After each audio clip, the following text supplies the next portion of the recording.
First T 20 match New Zealand اور England کے درمیان نیوزی لینڈ کے کرکٹ اسٹیڈیم میں کھیلا گیا اور فرسٹ بیٹنگ کرتے ہوئے انگلینڈ نے اپنی جارحانہ اننگ کا آغاز کیا۔ نیوزی لینڈ نے ٹاس جیت کے بالنگ کا فیصلہ کیا اور زیادہ دیر کوئی بھی بیٹسمین ٹک نہ پایا سوائے سیم کرن کے چھکوں نے نیوزی لینڈ کے بالروں پہ قیامت ڈھا دی۔ باقی ہر پلیئر ایک دو شاٹ کے بعد اپنی وکٹیں گواتے رہے اور پویلین کا راہ دیکھتے رہے۔ نیوزی لینڈ کے بالرز کی بات کریں تو بہترین اننگ کا آغاز کیا اور انہوں نے انگلش کے ایک ایک بیٹسمین کو وقفے سے پویلین بھیجا۔ گراؤنڈ میں بادلوں کے ڈیرے، بروک خیری ہوئے ناکامی کا شکار، وجہ کیا بنی؟ نیوزی لینڈ اور انگلش کے درمیان فرسٹ ٹی 20 نیوزی لینڈ کے ہوم گراؤنڈ میں سجنے جا رہا ہے، مارکا کس کے نام پہ؟ السلام علیکم، میرا نام ناصر علی، آپ دیکھ رہے ہیں کرکٹ انالیسٹ ود ناصر۔ جتنے بھی سننے والے جاننے والے ہیں ان کو خوش آمدید کہتے ہیں، اور جو بھی نیو میرے چینل پہ وزٹ کر رہا ہے ان سے ریکویسٹ ہے میرے چینل کو لائک سبسکرائب مست کریں، بیل آئیکن کو مست پریس کریں تاکہ آنے والی ویڈیو آپ تک بآسانی پہنچ سکے، اور یوں ہی اپنی سپورٹ جاری رکھیے گا۔ آپ کی سپورٹ کی وجہ سے میں آگے بڑھ رہا ہوں۔ ناظرین، آج ہم آپ کو بتانے جا رہے ہیں نیوزی لینڈ اور انگلینڈ کے درمیان ٹی 20 اور ODI سیریز کے متعلق، اور اگر میں بات کروں تو انگلینڈ ٹور کا رہی ہے نیوزی لینڈ کا، اور آج first T 20 match New Zealand کے ہیگلی کرکٹ اسٹیڈیم میں کھیلا جا رہا ہے۔ نیوزی لینڈ کے کرکٹ اسٹیڈیم بالکل ہی چھوٹے اور بڑے ہی خوبصورت بنے ہوئے ہیں کہ کراؤڈ کی تعداد اتنی زیادہ نہیں ہوتی، اس میں بیٹھنے کی کیپیسٹی بہت ہی کم ہے، 10,000 یا 20,000 کے قریب ہے۔ تو آج کا میچ دونوں ٹیموں کے درمیان بڑا ہی سخت ہونے جا رہا ہے۔ سب سے پہلے میں یہاں پہ ٹاس کی بات کروں گا تو نیوزی لینڈ نے اپنے ہوم گراؤنڈ میں ٹاس جیت کے پہلے بالنگ کا فیصلہ کیا۔ اگر اس گراؤنڈ کی بات کروں تو یہاں پہ بادل کے بھی ڈیرے ہیں اور بارش کے کافی زیادہ چانسز بتائے گئے ہیں کہ ہونے کا خدشہ ہے، تو کھیل کو ڈسٹرب کرنے کے لیے بارش بھی میدان میں ہے۔ دیکھتے ہیں کہ ٹی 20 کا فرسٹ ٹی 20 میچ کمپلیٹ ہو پاتا ہے یا نہیں۔ تو دونوں ٹیموں کا میں تعارف کراتا چلوں تو سب سے پہلے انگلینڈ کا تعارف کراؤں گا کہ کون سے 11 پلیئر وہ فرسٹ ٹی 20 میں میدان میں اتارے ہیں اور کتنی مؤثر اور سخت سائیڈ انہوں نے نیوزی لینڈ کے خلاف کھلائی ہے۔ تو سب سے پہلے چلیے انگلینڈ کے فرسٹ اوپننگ کی بات کروں تو پیل ساٹ اور جوش بٹلر ان کے پاس موجود ہیں، دونوں ہی تگڑے بیٹر ہیں، اور لاسٹ کہہ لیں ان کی سیریز ہوئی ہے تو اس میں بھی انہوں نے آئرلینڈ اور ساؤتھ افریقہ کے درمیان تو کافی اچھی اوپننگ سٹینڈز دیا۔ دیکھتے ہیں کہ نیوزی لینڈ کے خلاف یہ کیا پرفارمنس دیتے ہیں۔ اس کے بعد جوکب بیتھل ان کے پاس موجود ہے، اور اس ٹی 20 میں یہ کیپٹن نہیں ہے کیونکہ ان کے جو کیپٹن ہے ہیری بروک وہ کم بیک کیا انہوں نے، اور سیریز کو نیوزی لینڈ کے خلاف جوائن کیا ہے۔ اس کے بعد ان کے پاس ٹام بینٹون موجود ہے، اچھے بیٹر ہیں اور ان دنوں وہ کچھ خاص پرفارمنس نہیں دے رہے۔ سیم کرن جو کہ آل راؤنڈر ہے، بالنگ اور بیٹنگ دونوں ہی بڑی ہی شاندار کرتے ہیں۔ اس کے بعد جارڈن کوسٹ موجود ہے، انہوں نے لاسٹ کہہ لے کہ آئرلینڈ کے خلاف بڑی ہی شاندار کارکردگی کا مظاہرہ کیا، اور اسی بیاف پہ ان کو نیوزی لینڈ کے دورے پر بھی لے کر آئے ہیں۔ اور ساتھ میں بریڈن کریس یہ بھی بالر اور بیٹر ہے، اچھی بیٹنگ بھی کرتے ہیں اور بالنگ کے بھی بڑے اچھے جوڑ دکھاتے ہیں۔ ان کو لاسٹ سیریز میں ڈراپ کیا گیا تھا لیکن اس کے بعد ان کو اگین جوائن کروایا ہے۔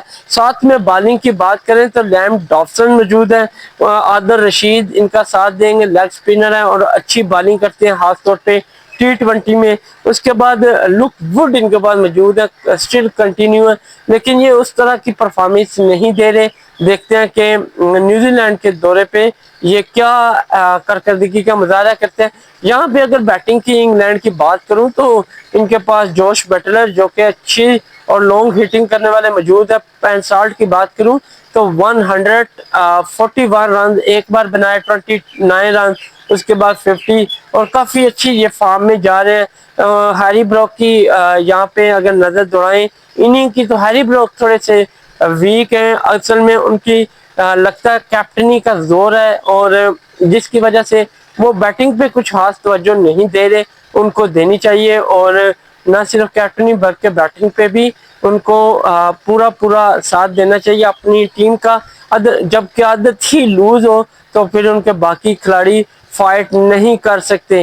اور اس کے بعد سیم کرن کی بات کریں تو سیم کرن بھی بڑے اچھے ان کے بالر ہیں اور بیٹر بھی ٹھیک ہے, ہٹنگ لانگ کر لیتے ہیں اور یہ مڈل آرڈر میں آتے ہیں. اگر یہ 30-40 رن بنا جائیں تو میرے خیال میں انگلینڈ کے لیے فائدہ مند ہوگا اور انگلینڈ کے اسکور بورڈ کو بھی تقویت ملے گی. تو دوسری جانب اگر نیوزی لینڈ کے ٹاپ 11 کی بات ہو تو یہاں پہ ٹیم شیفرڈ ان کا ساتھ دے رہے ہیں, ٹیم رابنسن جو کہ آسٹریلیا کے خلاف جب T20 سیریز تھی تو اس میں انہوں نے سینچری سکور بھی کیا اور کافی اچھے بیٹر ہے رابنسن اور ہٹنگ بھی لانگ کرتے ہیں. تو دیکھتے ہیں انگلینڈ کے خلاف کیا اہم کارکردگی کا مظاہرہ کرتے ہیں. اس کے بعد رچن رویندرا موجود ہے اور یہ ٹیسٹ خاص طور پہ کھیلتے ہیں زیادہ تر یا ODI, لیکن ان کو T20 میں بھی شامل کیا. اچھے پلیئر ہیں, ینگسٹ ہیں اور ان کا ابھی کیریئر بہت زیادہ ہے اور دیکھتے ہیں کہ نیوزی لینڈ کے خلاف کیا پرفارمنس کرتے ہیں. ساتھ میں ان پہ بعد ڈیرن میچل کوئی تعریف کا محتاج نہیں ہے یہ بندہ, اور کہہ لیں کہ اس نے بڑی ہی اچھی کرکٹ کھیلی ہے, چاہے T20 ہو یا ٹیسٹ ہو یا ODI. کافی زیادہ سپورٹ انہوں نے نیوزی لینڈ کو کی ہے. اور اس کے بعد مچل بریسویل جو کہ آل راؤنڈر ہیں, اسپن بالنگ بھی کرتے ہیں اور ساتھ میں بیٹنگ کے جوڑ بھی دکھاتے ہیں. البتہ انگلینڈ کے خلاف یہ کیپٹن نہیں ہے کیونکہ ان کے جو کیپٹن ہیں انہوں نے بھی کم بیک کیا اور وہ بھی نیوزی لینڈ کی ٹیم جو ہے قیادت کر رہے ہیں, اور دیکھتے ہیں کہ ان کی پرفارمنس اس فرسٹ T20 میں کیسی رہتی ہے. اس کے بعد ہم بات کریں تو جیمی نیشم جو کہ لاسٹ جو ٹور ہوا تھا T20 آسٹریلیا اور نیوزی لینڈ کے خلاف, تو اس میں انہوں نے بڑی ہی شاندار کارکردگی کا مظاہرہ کیا. اور میں اکثر بولتا ہوں نیوزی لینڈ ٹیم کو کہ اس پلیئر کو ڈراپ بہت کم کیا کریں, اگر انفٹ نہ ہو فٹ ہو تو اس کو لازمی رکھا کریں. یہ بیٹنگ اور بالنگ دونوں کرتے ہیں, خاص طور پہ بیٹنگ میں یہ 1-2-3 وکٹس لازمی لے جاتے ہیں اور بیٹنگ تو ان کی اگر چل جائے تو پھر کوئی بھی بال باؤنڈری سے پہلے نہیں رکتی, ساری ہی باؤنڈری کے باہر ہی جاتی ہے اور کیچ کراؤڈ ہی پکڑتا ہے. تو ساتھ میں اگر بالنگ کی بات کروں تو ان کے جو کیپٹن ہیں مچل سینٹنر, وہ کم بیک کیا انہوں نے انگلینڈ کے دورے میں. دیکھتے ہیں کہ یہ بھی کیا پرفارمنس دیتے ہیں, اور ان کی کیپٹن بڑی اچھی ہے, اچھا لڑکا ہے اور اتنا ہائپر یا اس طرح کی ریاکشن نہیں دکھاتا اور اپنی ٹیم کو ساتھ لے کے چلتا ہے. تو اس کو داد دینی چاہیے, اور جو بندہ اپنی ٹیم کو ساتھ لے کے چلتا ہے تو ہمیشہ اس کی ٹیم کامیاب رہتی ہے اور وہ کوئی گروپ بندی کا کہنے کے شکار نہیں ہوتے. اور یہاں پہ کیلی جیمیسن موجود ہے ان کے پاس, meat Henry, جاکب Diffie, 3 fast bowler ہیں اور تینوں ہی تگڑے فاسٹ بالر ہیں, اور یہ انگلینڈ کو کسی بھی ٹائم پہ ٹف ٹائم دینے کے لیے تیار ہے. اور اگر میں یہاں پہ اننگ سٹارٹ کی بات کروں تو انگلینڈ نے اپنی اننگ سٹارٹ کی اور ان کا سٹارٹ کچھ اچھا نہ رہا پہل سٹارٹ, اور جوش بٹلر کے درمیان جسٹ 11 رنز کی ہی پارٹنرشپ لگی اور یہاں پہ نیوزی لینڈ کے بالر نے فرسٹ وکٹ سالٹ کی حاصل کر کے انگلش کا اوپننگ سٹینڈ کمزور کیا, اور جس کی وجہ سے ان کو بڑا ہی مفید فائدہ ہوا.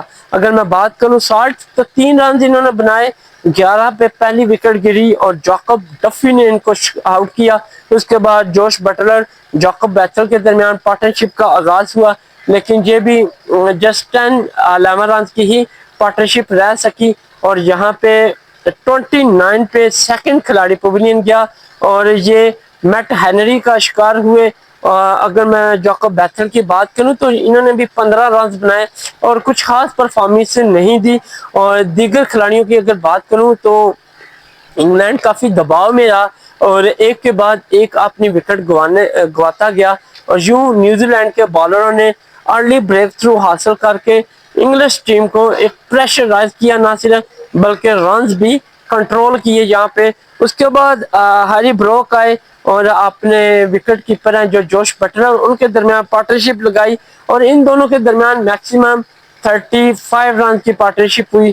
اور اگر ان کی بات کروں تو جیسا کہ ہیری بروک کا میں نے بتایا کہ وہ کافی فارم میں نہیں ہے اور اپنی ٹیم میں بڑے رنز نہیں کر رہے، جس کی وجہ سے وہ کافی زیادہ مشکلات کا شکار ہے۔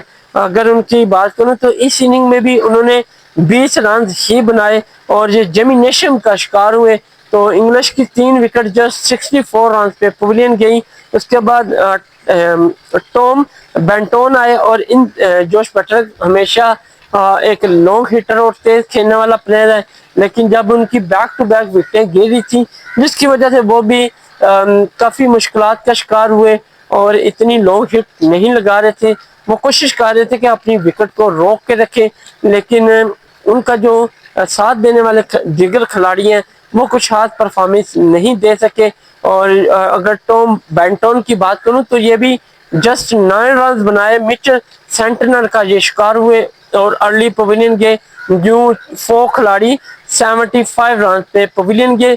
جوش بٹلر بھی زیادہ دیر کریز پہ نہ ٹک سکے اور انہوں نے بھی جسٹ 29 رنز بنائے اور 5 کھلاڑی 81 رنز پہ، کہہ لیں کہ جسٹ 6 رنز کے بعد جوش بٹلر بھی اپنی وکٹ گوا بیٹھے اور 81 پہ انگلش کی آدھی ٹیم پویلین لوٹ گئی اور یہ بریسویل کا شکار ہوئے، جو کہ اچھا اور اچھی پلاننگ کے ساتھ نیوزی لینڈ کے کیپٹن نے وکٹ دلوائی، کیونکہ بریسویل کو اس موقع پر اوور دیا جب جوش بٹلر سیٹ تھے اور وہ لانگ ہٹنگ کرنے کے ایک پورے سیٹ تھے اور اس ٹائم ان کو اوور دیا گیا، لیکن یہ وکٹ نکالنے میں کامیاب رہے۔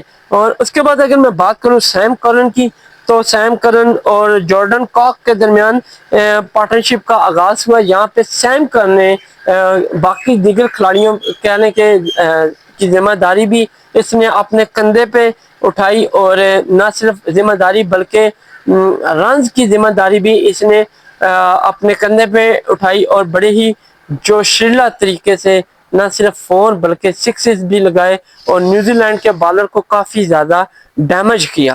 اس کے بعد ان کا ساتھ جو جارڈن کاک دے رہے تھے وہ زیادہ دیر ان کا ساتھ نہ دے سکے اور 20-25 رنز کی ہی پارٹنرشپ بنی اور جارڈن کاکس 16 رنز بنا کر کیلی جیمیسن کا شکار ہوئے۔ 6 کھلاڑی 140 پہ پویلین گئے۔ اس کے بعد بریڈن کریس آئے اور ان دونوں کے درمیان ہیوج پارٹنرشپ لگی۔ 39 رنز کی پارٹنرشپ نے نہ صرف یہ ثابت کیا کہ ہم ابھی باقی ہیں اور انگلینڈ کے لیے ہم پوری جدوجہد کریں گے اور اچھا سکور آپ بنا کے ہی آپ کو چیس کرنے کی دعوت دیں گے، تو یہاں پہ اگر 39 ہے تو صرف 3 رنز نکال دیں کریس کے تو باقی سارے رن سیم کرن نے ہی بنائے اور اپنی ٹیم کا سکور بورڈ 150 پلس تک لے گئے۔ اگر سیم کرن کی بات کروں تو 49 رن بنا کر وہ ناٹ آؤٹ رہے، تو کریس کی بات کروں 3 رن بنا کر وہ بھی ناٹ آؤٹ رہے۔ تو یوں انہوں نے 20 اوور مکمل کھیلے، اپنی اننگ مکمل کی اور 153 رنز بنائے اور ان کے 6 کھلاڑی ہی آؤٹ ہوئے۔ اگر نیوزی لینڈ کے بالرز کی بات کروں تو انہوں نے سٹارٹ میں بڑی ہی اچھی کارکردگی کا مظاہرہ کیا، جسٹ مڈل آرڈر میں وہ تھوڑے فلاپ ہوئے جس کا فائدہ سیم کرن نے اٹھایا اور اپنی ٹیم کے سکور بورڈ کو 150 پلس سے اوپر لے گئے۔ اور اگر ان کی بات کروں تو ایکسٹرا اننگ میں 9 رن دیا نیوزی لینڈ نے، تو ٹاپ وکٹ ٹیکر کی بات کروں تو ساروں نے ہی ایک ایک کھلاڑی کو آؤٹ کیا، بریسویل ہو، جاکب ڈفی ہو، میٹ ہینری ہو، جیمی نیشن، مچل سینٹنر اور اس کے بعد کیلی جیمیسن، ان ساروں نے ہی ایک ایک کھلاڑی کو آؤٹ کیا۔ تو سیکنڈ اننگ کا ویٹ ہو رہا تھا اور سیکنڈ اننگ نیوزی لینڈ نے اپنا تعاقب کرنا تھا 153 رنز کا، لیکن کافی دیر ویٹ کرنے کے باوجود میچ سٹارٹ نہ ہو سکا۔ جیسا کہ میں نے آپ کو سٹارٹ میں بتایا تھا کہ ویدر کی کنڈیشن بہت زیادہ اس ٹائم خراب تھی اور یہ بھی اگر انگلش کی میں بات کروں تو یہ اسی سلسلے سے تیزی سے کھیل رہے تھے، کیونکہ ان کی سوچ تھی کہ ہم جتنا زیادہ ٹارگٹ دیں گے پھر جب اوور لیس ہوتے ہیں تو ہمارے ٹارگٹ کو اتنا خاص فرق نہ پڑے، جس کی وجہ سے انہوں نے اپنی ارلی وکٹیں گوائیں۔ لیکن بائی چانس یہ میچ یہاں پہ سٹاپ کر دیا گیا کیونکہ بارش رکنے کا نام نہیں دے رہی تھی، اور اس کے بعد اگر جب بارش رکی تو تب گراؤنڈ مکمل بھیگ چکا تھا، جو کہ کھیلنے کے بالکل بھی قابل نہیں رہا تھا۔ تو دونوں ٹیموں کو برابر قرار دیا گیا ہے، اور یوں انگلینڈ بال بچ گئی۔ میرے خیال میں نیوزی لینڈ 153 رن کا ٹارگٹ ایزیلی اچیو کر سکتی تھی، کیونکہ وہ ایک تو ان کی ہوم وکٹ ہے، دوسرا یہ کہ وہ اس پچ کو بخوبی جانتے ہیں کہ ہم نے کس طرح اس کو چیز کی طرف لے کر جانا ہے۔ تو فرسٹ T20 نیوزی لینڈ اور انگلینڈ کے درمیان کہہ لیں کہ میچ ڈرا ہوا، اور دیکھتے ہیں کہ سیکنڈ T20 میں یہ دونوں ٹیمیں کیا میچ جیت کے ایک دوسرے پہ برتری حاصل کر پائیں گی یا نہیں، یہ دیکھنا ہوگا۔ سیکنڈ T20 میں ٹیموں کی بات کریں تو دونوں ہی مقابلے والی ٹیمیں ہیں، اور ان کا میچ دیکھنے کا بڑا ہی مزہ آئے گا، اور نیکسٹ جتنی بھی سیریز ہیں یہ دونوں ٹسل کے طور پہ دیکھا جائے گا۔ دیکھتے ہیں کہ T20 سیریز کس کے نام پہ ہوتی ہے۔ تو تب تک کے لیے اجازت دیں، اللہ حافظ، ملتے ہیں نیکسٹ ویڈیو میں۔